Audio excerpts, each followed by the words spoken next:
I, 33F, am a single mother to a 6-year-old girl, and I've raised my daughter all on my own. She was born from a one-night stand with a now former friend, 37M. We never got together, and he refused to be involved in my pregnancy or my daughter's first 4 years of life. I was stressed out emotionally because it's a big change, but I never asked for child support or forced him to be involved. I have enough income to send my daughter to a private school, and I'm perfectly fine on my own. The issue started when he reappeared from wherever he went and decided he wanted visitation, except he's not on my daughter's birth certificate, and the father is listed as unknown. He wanted to have that amended, but I said no, and that if he wants, the best he'll get is to meet her during outings with myself or my daughter's godparents. He agreed, but he's been constantly pressuring to get parental rights. The court already gave him a big fat no, unless he pays 4 years of child support, which, with his income, goes somewhere around $230k USD, and he hasn't paid a cent. My daughter doesn't even call him dad or recognize him as dad, she calls him Mr. I keep it very clean, I never bad-talked him, never made up stories. When she asked about her father, I used to say it was just the two of us.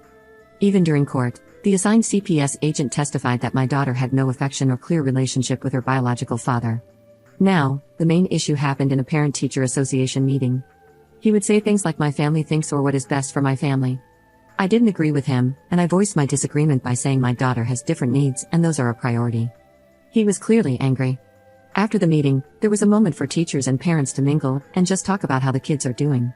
One of the teachers approached me to apologize, saying she didn't know my husband and I didn't like a project she was doing with the kids. I told her I had no husband and my daughter loved the project and wanted to be a part of it.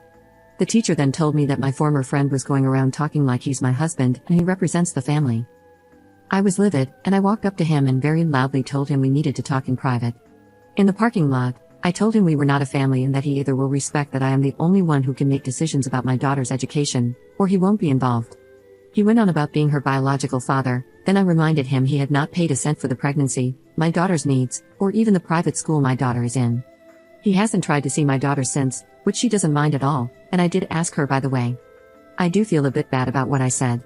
Edit. I wanted to add this because the PMs are driving me insane. He has the money to pay child support, but he chose not to pay. He was never prohibited from being involved. He had my phone number, and I sent him pictures and invited him to birthdays and other big celebrations, but he never came. Also, we are not in the US.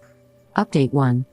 I'm going to preface this by saying my daughter's father, whom I'll refer to as Jeff, has never been my romantic partner. It was a one-night stand. I don't like people calling him my ex, since it makes it seem we had some kind of emotional attachment. He was never involved after I told him I was pregnant and actually wanted me to terminate the pregnancy, but I decided to raise my child alone since I have enough money to raise her without child support. For the entire pregnancy and the first 4 years, Jeff was not in the picture. On my mother's recommendation, I did send him pictures and invited him to special events, but he always replied that he had no interest in my daughter. 2 years ago, he reappeared and began demanding parental rights. When I didn't do what he wanted, he sued and was told no, he was not getting parental rights. He was given the offer to pay child support, and then we can revisit giving him actual rights, but he has refused. He has the money, much more than me, but he refuses. I still offered to let him see my daughter in a casual manner, no child support needed, with the agreement that anything legal, medical, or educational will not involve him. He pushed the boundaries and we had a fallout. After that, we didn't hear from him for almost 6 weeks before he called to meet for Christmas. After much discussion, I agreed to bring my daughter over on the condition that my daughter's godparents could come. Thus, we went over for Christmas dinner, and that is when I found out Jeff is married and had never told his family he had a child. It was great to be judged by a bunch of strangers, but if I'm being honest, it was uncomfortable the entire time. I'm going to use fake names, but let's say my daughter's name is Katie. His wife kept calling my daughter Gabrielle, not the actual name she used, but it was that different from my daughter's name. The wife was also very physical, trying to pick up my daughter or parent her. I would block her or tell her to please let me deal with my child. The entire time she pretty much ignored me, but Katie didn't seem nervous, so I decided to just bide my time. I hit my limit when my daughter said she needed the bathroom, and this stranger went, "Oh Gabby, you need the potty? Let mommy change you." My daughter hasn't worn diapers in a while now, and she's more than capable of going alone to the bathroom. I immediately told her to stay away from my daughter and that we were leaving. The woman started wailing that I was kidnapping her baby girl and tried to lunge at me. Her in-laws got in the middle and held her, consoling her and saying that we weren't leaving and for her to calm down as if she were the victim.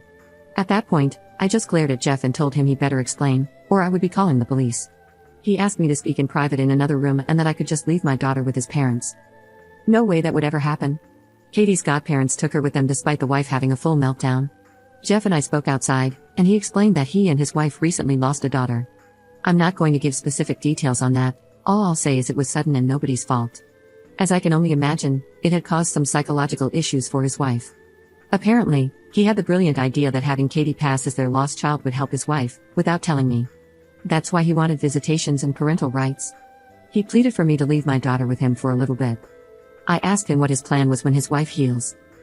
His response was disgusting. Well, I'll just send Katie back with you, and it will be just like before. I told him he was insane if he thought I would let him use my daughter like that. What his wife needs is therapy with a professional, not feeding her delusions. I would not let that woman within miles of my daughter. He told me I was being cruel and didn't know the pain of losing a child.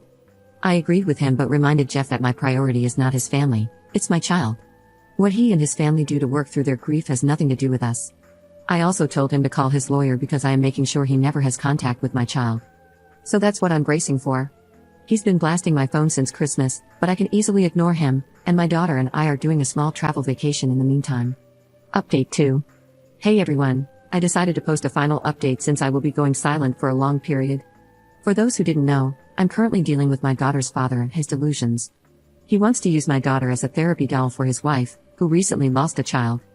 A lot of people were worried about my daughter and me, and I truly appreciate it.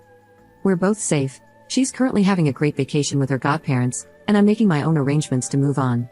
My lawyer is working hard to keep everything in order. I know a cease and desist was his first action, and we are going for no contact.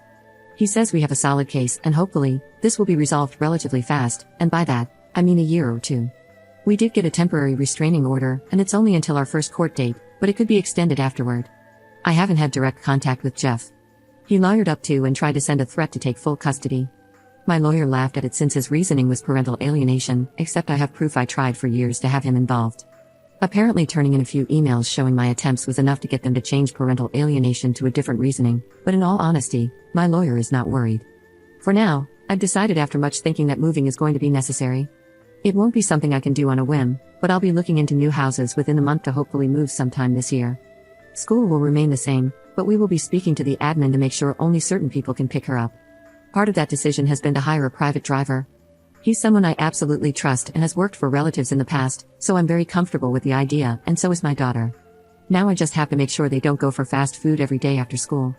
All in all, things are not that scary right now. I have a good lawyer, good evidence, and my little girl is happy and healthy, so I'm just going to focus on working on things little by little. Because of the legal proceedings, I don't think I'll be posting any updates anytime soon. And to those sending me PMs telling me I'm horrible for keeping my daughter from her father or telling me I shouldn't have had her in the first place, please kindly speak to the void, I'm too busy. Update 3. I had no intentions of making a new post, but today absolutely took the cake. Now, for today, thankfully, I didn't have to deal with Jeff. Instead, he sent a priest to harass me at work. I'll be very blunt, I'm completely detached from religion. I'm not an atheist, I just don't really like the idea of the Catholic Church, which is the leading religion in my home country. I respect it, and most of my family is Catholic, so I have a detached respect for church officials. Today, I was doing some paperwork when I got a call about a priest asking for me. I didn't have any meetings scheduled, and a lot of times we get visits from clergy asking for donations or participation in events, so I figured that was it. I told the secretary to let him in, and things at first seemed rather polite, shaking hands, asking how things were, the usual chit-chat. Then the priest began talking about how it had come to his attention that I was a single woman with a child, and that apparently I lived a life of debauchery and hate, his words. I was taken aback and agreed I was a single mother, but I didn't see how I lived in debauchery and hate. The priest then went on about how he knew my daughter is prohibited from spending time with her father, and that I'm constantly sleeping around with men instead of living a godly life. He was worried and thought it would be best if I considered giving my daughter a chance to live with a proper family rather than seeing me sell myself. Angry was an understatement. I did keep it civil simply because I was at work, and I had no intentions of screaming at a religious man at work. I simply told him that my daughter was fine with me, she lived a safe and happy life, my personal affairs were my own, and that I had no intentions of sending her to another household. I told him that if there was nothing else, he should probably leave as I had other things to attend to. He then showed his hand, and that's how I knew it was Jeff's doing. The priest told me he didn't think my daughter would be a happy child with me, but her father was well respected in his church, and he knew he would raise a proper Christian lady. At that, I laughed and simply said no. I once again recommended he leave, and if he didn't, I would be calling security. He left, saying he would try to speak to me again when I'm not being hysterical. I told my secretary and our security not to let him into my office again and called my lawyer. I don't have audio, but we do have security footage of him walking into my office. Thank you again to everyone sending well wishes in my previous post. We are still working on that move, but school is back, and she's loving it.